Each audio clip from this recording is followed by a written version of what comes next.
Breaking news from the United Kingdom. In Manchester, a shocking and tragic incident has unfolded outside a synagogue. At least 2 people have been killed and several others injured after a man drove his car into pedestrians before carrying out a stabbing attack. This happened on October 2, 2025, outside the Heaton Park Hebrew congregation in Crumpsall, Greater Manchester. Authorities have confirmed that police shot and killed the attacker, preventing further bloodshed. The attack took place on Yom Kippur, the holiest day in the Jewish calendar, when many worshippers had gathered for prayers. Witnesses reported chaos as a vehicle struck individuals outside the synagogue, followed by the attacker getting out and launching a knife assault. The community was left in shock as emergency services rushed to the scene. Greater Manchester Police immediately declared the event a suspected marauding terror attack. This term is used when an assailant moves quickly between methods of assault, in this case a vehicle and then a knife. Eyewitnesses described scenes of horror. One person said they saw worshippers running for their lives as the car came towards them.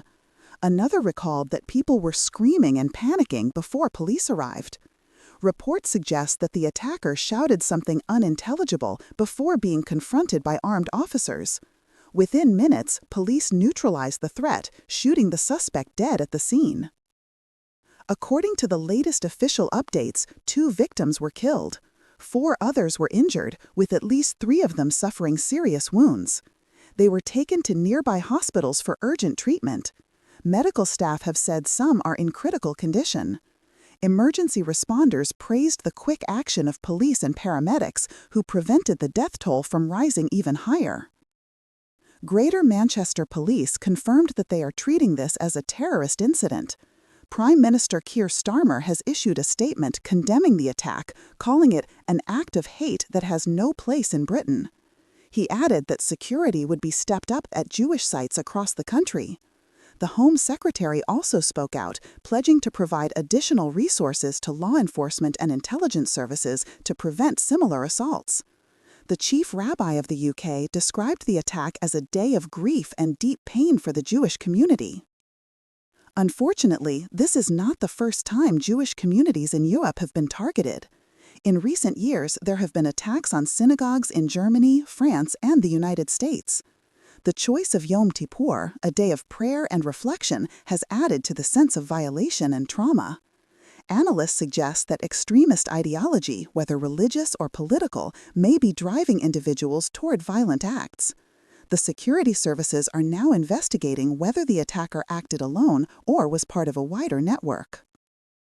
In Manchester, Jewish community leaders have urged people to remain strong and united. Vigils are being organized, and interfaith groups across the city have expressed solidarity.